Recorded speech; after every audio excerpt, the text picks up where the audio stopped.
There's a place where flowers never grow, no matter how bright the lights shine. Tonight I will take you there. Night drops like a thin veil over a city that will not sleep, and still it feels empty. Windows glow, but the rooms stay nameless. Steps echo down a hallway that seems to have no end, and a low hum sits in the air like a held breath. In this place, faces slip out of sight before I can meet them.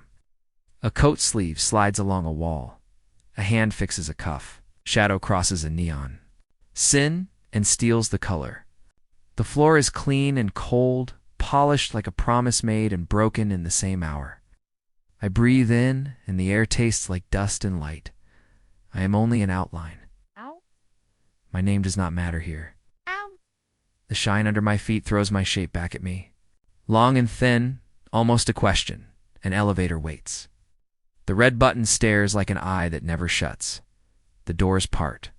Inside, a tall mirror runs from wall to wall. I face it and see a person's shaped hole. No mouth to speak, no eyes to cry, only a frame built to carry a look. I do not step closer. The lift rises. Numbers blink. A soft tone pings and fades. When the doors open, the lights hum like bees in glass. I run my hand over a jacket that feels cool and sharp, a second skin that might cut. A magazine lies open on a table. Its pages are thick and bright, heavy with someone else's idea of perfect. On the cover, lips form a silent word I cannot read. The caption claims this season is life, but the picture does not breathe. I follow a thin strip of light to a studio. It is wide and white, and it swallows sound. Soft lamps turn skin to clay and eyes to glass. A fan turns and makes hair on a store dummy move like dry weeds in the wind. A ladder leans in the corner. Tape marks cross the floor in crisp lines. This is a space built to frame beauty, but nothing here can root. Not light, not time, not breath. Every surface begs to be seen, and then to be seen again. I move again. A table waits with cups that steam but never cool. The smell is strong but thin, like it was poured from a memory. Notes on the wall say where. This change that, stand here, smile less. A pair of red heels rests on the floor like a warning sign. A black dress hangs alone, smooth as shadow. I reach out and stop a breath from the fabric. I am afraid to touch it. I am afraid it will not be soft. I am more afraid it will be. I do not want to learn that I was made to serve it, to guard it, to feed it with hours and days until I am a ghost that fits it well. A door at the far end stands half open, washed in a pale glow. I push it slow. Inside, the room is almost bare. A stool, a light, a wall painted so many times it has no face left. I sit. The beam warms my skin, but does not reach my bones. L1. For cars, for voices, for proof that there is a street and a sky, there is only the low throb of the building and the faint roll of a cart in the hall. I speak, and the room swallows my words at once. Sound does not live long here. Air is trained to fold the edges of noise until it is flat. Somewhere behind me, a small sound, not the clock, not the hum, a quiet crack, thin as a hair. I turn, and the wall shows a line that was not there before. I rise without meaning to. The light buzzes a little, then steadies. I look closer. It is not fear that grips me. It is hope, and it hurts. I count to 10 and listen for reply that never comes. Asterisk, the walls glitter, but it is not gold. It is the shine of paint sprayed over cracks, the shimmer of glass cut too thin. This is the kingdom of false glamour, where everything speaks loud but says nothing. The silence is dressed in silk, and every corner is made to reflect light back at itself. It is dazzling at first glance, but the more I look, the more it feels like a stage where the actors have already left. On a long table, the jewels gleam under white bulbs. Rings glint like stars stolen from the sky. But when I lift one, it feels hollow, lighter than I expect, like it is made of air and promise. The necklace beside it shines like it has known love, yet it has only known hands that placed it here for show. Next to the display, a vase holds petals that curl at the edges. They are not real, but they are tired. Their colors too smooth, their shapes too even. Beauty with no pulse, the faceless figure me, or perhaps not me stands, in front of a tall mirror. Loud mirror as a gown slips over the frame, black as ink at midnight. It fits too well. It erases the outline of a person and replaces it with an image that belongs to someone else. The mannequin nearby wears the same dress, same shoes, same stillness. For a moment, I do not know which one is supposed to be alive. Magazines pile on the floor, each cover painted with faces that grin but never age. Their eyes follow, but they do not see. A headline shouts, "Be perfect, be seen, be loved." I read the words again and again until they lose their shape, until they sound like a spell. The letters peel in my mind, leaving only the command, be. Nothing more, nothing less. Just exist as a flawless shell. In this place, the rules are clear. Light does not touch you unless you are dressed to catch it. The room does not breathe unless you give it your breath. If you pause, if you slip, if you choose to be only yourself, the silence sharpens and cuts. You are not welcome without the mask. You are not safe without the shine. And so the cycle begins. Heels on marble. Clothes that cost more than a dream. The turn of a body in front of a lens. Every move rehearsed, every angle planned. It is not art, not life, but a kind of ritual, a worship of the empty. A bow to the false bloom that never opens. I stand in the middle of it and feel the weight.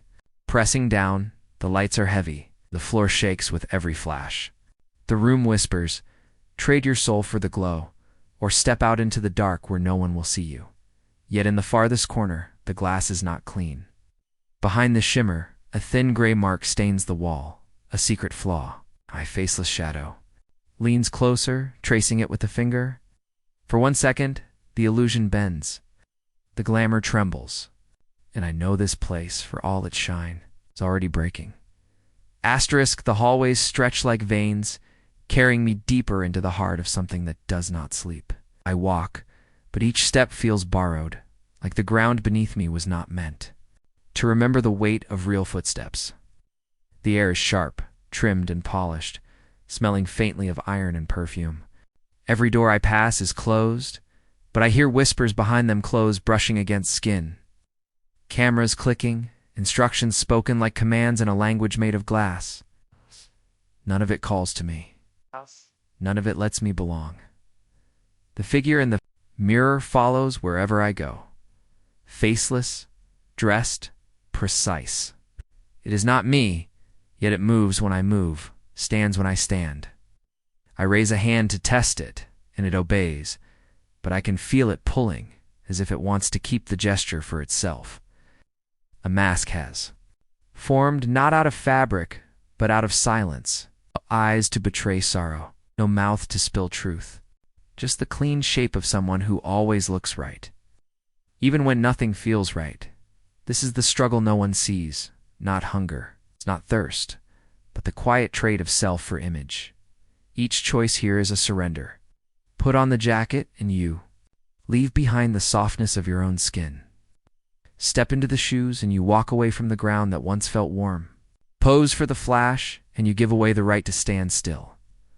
The walls applaud, but they do not clap for you. They clap for the figure they have built in your place. The ticking starts again.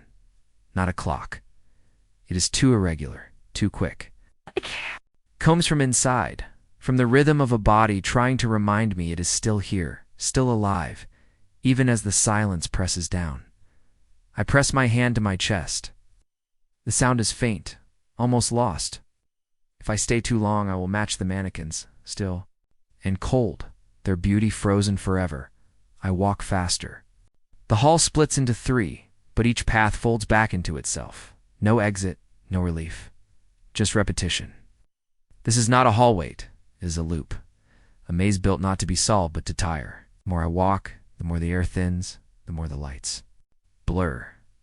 The figure in the mirror no longer waits for me. It races ahead, always at the next corner, turning, smiling, waving me forward. I chase, though I know it is not mine to catch. The struggle grows louder inside, though I still cannot speak it. I want to shout, to tear the silence apart, to break the script that says I must look perfect to be seen. Oh, but the faceless mask does not let me. My voice is locked behind smooth skin, swallowed before it can rise. So I scream without sound, and the hallway does not notice. Only the ticking heart answers back, stubborn, uneven, alive. That is when I understand the true weight of this place. It does not kill you fast.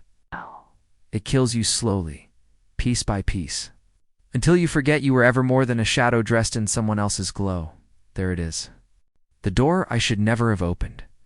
It sighs on its hinges and pulls me into a space that feels too wide, too empty, like a lung that forgot how to breathe. The ceiling hangs high and pale, the kind of white that is not clean but sickly, the color of walls washed too many times to hide their cracks. The ground is flat, dry, almost sandy, though this room has never seen a window. Under the harsh light, the floor looks like a field starved of rain. Spread across it are mannequins, rows and rows of them, standing as if they were an audience, frozen in mid-applause. Their heads tilt just so, their hands curved and delicate. Shapes, bouquets of silk flowers fixed in their grip, red roses, white lilies, purple orchids, every petal flawless, every stem stiff, a garden of perfection, and yet nothing breathes. I walk between them, my steps echoing off the walls like intrusions. Their stillness is louder than any sound. I lean close to one bouquet, searching for even the faintest hint of life, a single imperfection. The petals are soft but cold, their color too bold, their smell absent. They are not dead because they were never alive, and that is worse. This is the place where flowers never grow, where beauty is pressed flat, painted over, and put on display until the world forgets what it means to see something bloom on its own. Here, everything shines, but nothing lives. The mannequins seem to watch me as I move, their shadows long and sharp. My faceless reflection joins them, slipping between their stiff postures. I cannot tell any more if I am the intruder or if I was. Always meant to stand among them. The thought chills me. Perhaps I was built to be another figure in this collection. One more body holding one more bouquet of flowers that never needed water. In the center of the room, the light grows crueler. It falls like judgment, bleaching the ground until it looks like bone. I stop there. The silence presses against my ears until it hums. I realize this place is not just about beauty, it is about control, about the power to create an illusion. So flawless that even the memory of real life feels weak by comparison. Once you have seen this room, the world outside seems messy, fragile, too alive. I lower my hand to the floor and feel it cracked beneath my touch, thin lines splitting like glass. No soil, no seed, no chance. The mannequins stand taller around me, their bouquets lifted high as though in mock celebration of a harvest that never was. And in that moment, I feel both the weight of despair and the spark of rebellion. Because if this room exists to erase life, then even a single breath, a single pulse of something real would be enough to defy it. Asterisk, the silence fractures first. A sharp crack, like glass under pressure, slices through the air. I look down and see the floor split in thin, jagged lines, spidering outward beneath my feet. The mannequins do not move, but their shadows stretch long across the walls, bending, twisting as if they are alive. The light above flickers. Once, twice, then it burns harder, too bright. A cruel sun inside a dead room.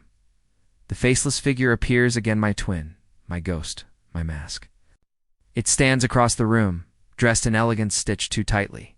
Its frame perfect. Its stance proud. For the first time, it does not mirror me. It raises its hand and shards of broken glass rise from the floor, suspended midair like a crown of knives. I stagger back, but the walls close in, their white paint bleeding into gray. I reach for the dress on my body, and it clings like a second skin. The fabric is heavy now, dragging me down, turning my breath shallow. Every step I take feels like I'm sinking deeper into the ground, into the false garden. I claw at the collar, the sleeves tearing seams with shaking hands. Threads snap. Buttons scatter like bones on the floor. The mannequins begin to tilt, one by one, as if bowing in slow motion to the figure that still stands whole. Untorn, untouched, the music, if it can be called, that swells in the distance. Distorted chords grind against each other, a storm of sound too jagged to be called melody. My heartbeat races with it, pounding against my ribs, as though trying to escape before I do. The room smells of heat, of iron, of something burning, though. Nothing is aflame. At last the mirror reappears, sliding down from the ceiling, tall and endless. I face it, but the reflection is no longer blank. It wears my mask, my clothes, my outline, but its eyes glow hollow white, smiles in the mannequins. Collapse behind it, crashing to the floor, bouquets scattering like ashes. My throat burns with the scream I cannot voice, and the silence clamps down harder, crushing the sound inside me. So I do the only thing left. I slam my fist into the mirror. Once, twice. Again, the surface quivers, bends, but does not break. Blood streaks down my faceless knuckles, staining the frame. I hit again, harder, and this time it shatters, a rain of shards exploding outward, slicing the air, falling around me like a storm of razors. The figure vanishes in the collapse. The light sputters out. The mannequins sink into darkness, and for a breath, there is nothing. No sound, no light. Only the quiet rush of air filling my lungs, my air, my breath, my proof that I am still alive. But even in that moment of violent freedom, I know the struggle is not finished. Something waits in the dark, just beyond the edges of this ruin. The dark settles heavy, almost kind. The shards of the mirror lie scattered at my feet, catching the faintest traces of light that leak from nowhere, glimmering like fallen stars. On dead soil, my breath is ragged, loud in the silence, the only sound that still belongs to me. For a moment I believe I have one. I've torn the mask, I've broken the glass, I've silenced the room. But victory feels strange here, thin, fragile, as if it could shatter with the next inhale. I step forward. The mannequins are no longer standing. They sprawl across the floor, arms twisted, bouquets crushed into powder. Red silk petals scatter. In the dust, a storm of color without scent. Their stillness has no power now, yet I feel no relief. Emptiness has simply traded its mask for another. The space is vast, endless, and my shadow stretches across it like a wound. Then something. A break in the ground, a crack no wider than a finger. I kneel, half afraid, half drawn. From the wound in the barren floor, a thin stem rises. At first, I think it is another trick, another lifeless replica. But the way it trembles tells me it is real.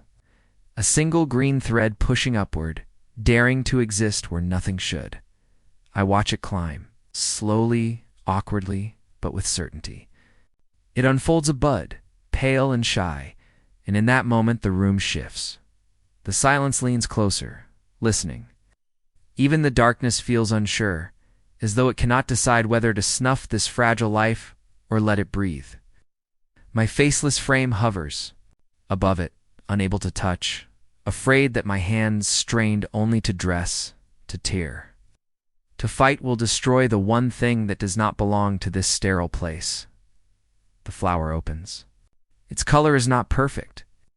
The edges of its petals are torn, bruised, uneven. That imperfection is what makes it unbearable to look at, because it is alive, because it dares to defy the law of this room, that beauty must never bloom. For a long moment, I feel something close to hope. But hope here is dangerous. It cuts sharper than despair, because it asks me to believe in a future where the soil will not reject me, where breath will not be stolen, where faces can belong to themselves again. The light flickers once more. The walls creak, as though the room is waking up, angry at my discovery. I take a step back. The flower trembles in its crack of earth, but it does not bend. Not yet. It is small, too small to fight the weight of this world. And still, it stands. I turn away before I see what happens next. Some truths are stronger when left unfinished. Behind me, the silence swallows the room again. Ahead, only darkness waits. My outline dissolves into it, faceless, nameless, carrying. With me, the image of the one thing this place was never meant to hold, a flower, alive. And for now, that is enough.